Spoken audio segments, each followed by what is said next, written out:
ছিল ছোট্ট একটা গ্রাম, আর সেই গ্রামে থাকত মিষ্টি একটা বাচ্চা, নাম তার তুহিন।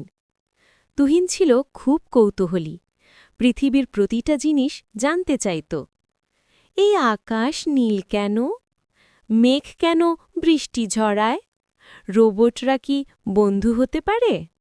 প্রতিদিনই তার মাথায় নতুন নতুন প্রশ্ন।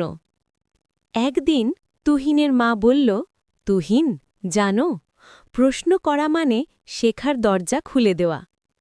তুহিন তখন ভাবল, আহা, শেখা কি তাহলে মজা হতে পারে?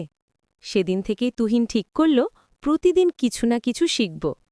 মাঝে মাঝে বই থেকে, মাঝে মাঝে এআই রোবট টোটো থেকে। রোবটের হাসি শব্দ, হাই তুহিন, আমি টোটো, তোমার এআই বন্ধু। তুমি আজ কি শিখতে চাও? তুহিন বলল, আমি শিখতে চাই কিভাবে দয়ালু হওয়া যায়। টোটো বলল, দয়ালু হওয়া মানে কারো হাসি ফিরিয়ে দেওয়া। তুমি যদি কারো মন খারাপ দেখো, একটা হাসি দাও, তাতে পৃথিবীটা একটু আলোকিত হয়। সন্ধ্যায় তুহিন তার বাবা মায়ের সঙ্গে বসে গল্প শোনে।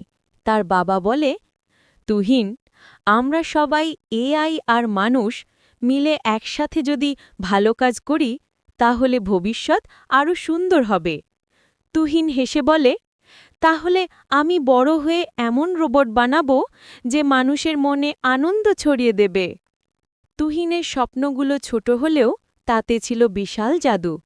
সে বন্ধুদের বলতো, আমরা যদি একে অপরকে সাহায্য করি, তাহলে আমাদের পৃথিবী এক বিশাল সুখের জায়গা হয়ে যাবে। সব বাচ্চারাই হাততালি দিয়ে বলল, হ্যাঁ। তুহিন আমাদের শেখায়, এআই আর মানুষ একসাথে থাকলে শেখা, খেলা আর ভালোবাসা সবই মিলে যায় এক অসাধারণ অভিযানে।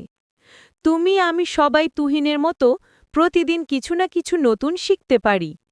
হয়তো সেটা বই থেকে, হয়তো মন থেকে, কারণ শেখা কখনো থামে না। আরও নতুন কিছু শিখতে, জানতে পাশে থাকো এআই ডোজ ডেইলি এর সাথে।